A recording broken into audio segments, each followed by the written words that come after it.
Masya Allah, tabarakallah. Alhamdulillah teman-teman, walaupun sudah selesai lebaran, tapi ini masih aja ada orderan ya, walaupun tidak terlalu banyak. Nah, kali ini saya membuat nastar daun ya.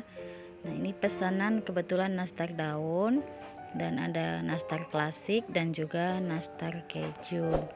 Nah, teman-teman, di sini saya mau berbagi resep. Nah, di sini saya menggunakan tepung kunci brus 1 kilogram. Kemudian 3 bungkus Blue Band KN cookies. Nah, ini sebanyak 600 gram. Lalu 1 bungkus susu Denkau, 200 gram gula halus,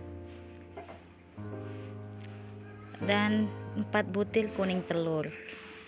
Nah, ini saya pakai 4 butir kuning telur, dan ada butter Wisman. Nih, di sini saya pakai butter Wisman sebanyak 100 gram, dan selai nanas secukupnya.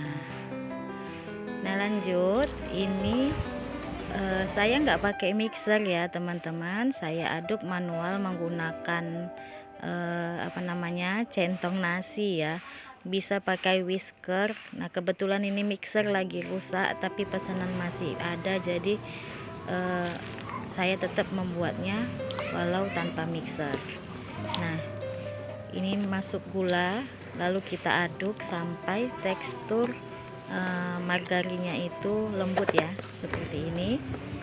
Nah, untuk hasil rasa dan hasilnya itu, walaupun resepnya itu sama, tapi kalau kita menggunakan bahan yang berbeda dari resep, itu pasti hasilnya akan juga berbeda ya teman-teman.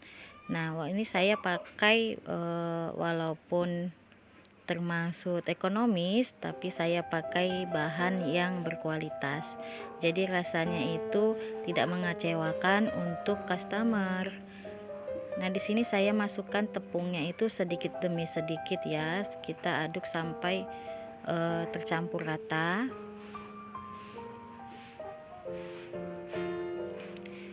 Untuk resep nastar, mungkin teman-teman semuanya sudah tahu ya, bikin nastar itu resepnya sama aja, dan cara membuatnya itu juga sama aja, tetapi yang mempengaruhi dengan rasa itu adalah dari bahan-bahan yang kita gunakan ya. Nah, setelah teksturnya lembut seperti ini saya bulatkan, baru saya timbang 7 gram ya, seberat 7 gram, atau bisa ditakar menggunakan sendok takar. Kalau pakai sendok takar itu saya pakai ukuran setengah sendok teh, 1 sendok teh ya, 1 sendok teh sendok takar, tapi yang seperti saya gunakan ini, dan ditimbang itu seberat 7 gram juga. Nah, kemudian untuk selainya saya pakai isiannya itu 3 gram. Kalau ditimbang total setelah dibalutkan dengan tepung itu seberat 10 gram.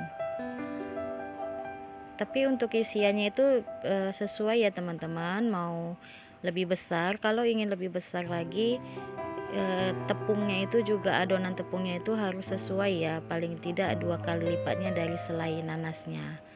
Nah, kemudian ini saya bentuk menggunakan tusuk gigi, menjadi bentuk daun seperti ini. Ini saya buat nastar daunnya tanpa cetakan teman-teman, hanya menggunakan tusuk gigi aja atau lidi, bisa menghasilkan bentuk nastar yang cantik. Jadi tidak perlu menggunakan cetakan, tapi kalau teman-teman punya cetakan akan lebih bagus ya, akan mempermudah kita untuk lebih cepat mencetak si kue nastar tadi.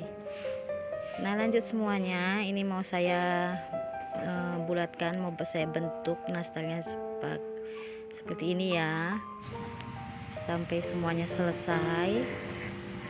Nah, ini sudah selesai satu loyang. Ini mau saya panggang. Nah, ovennya sudah saya panaskan. Di sini saya panggang menggunakan oven listrik dengan api 150 derajat. Nah, setelah matang, ini saya oles menggunakan kuning telur.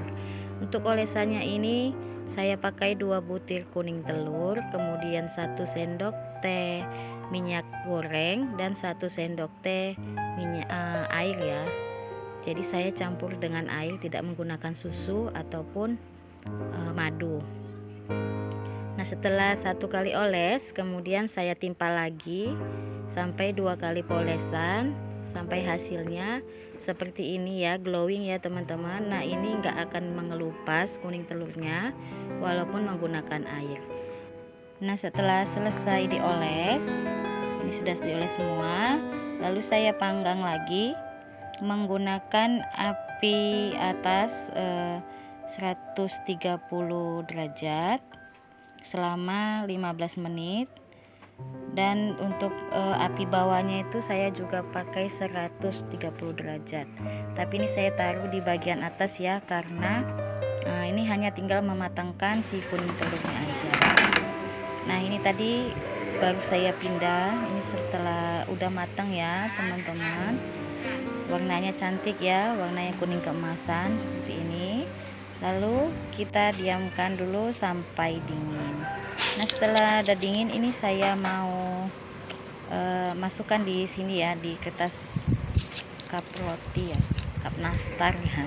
Jadi saya susun di cup nastar seperti ini ya, dan saya diamkan dulu sampai benar-benar dingin. Jadi untuk menyimpan nastar ini teman-teman harus benar-benar dingin supaya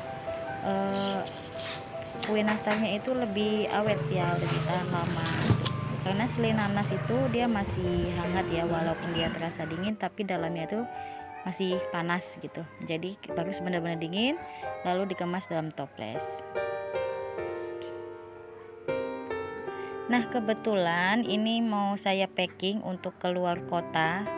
Jadi saya menggunakan bubble wrap seperti ini ya. Untuk atasnya itu pakai bubble wrap supaya lebih aman. Oke teman-teman, terima kasih ya sudah menonton video ini sampai selesai, dan jangan lupa ya klik tombol like dan subscribe-nya, dan share video ini bila video ini bermanfaat. Terima kasih. Wassalamualaikum.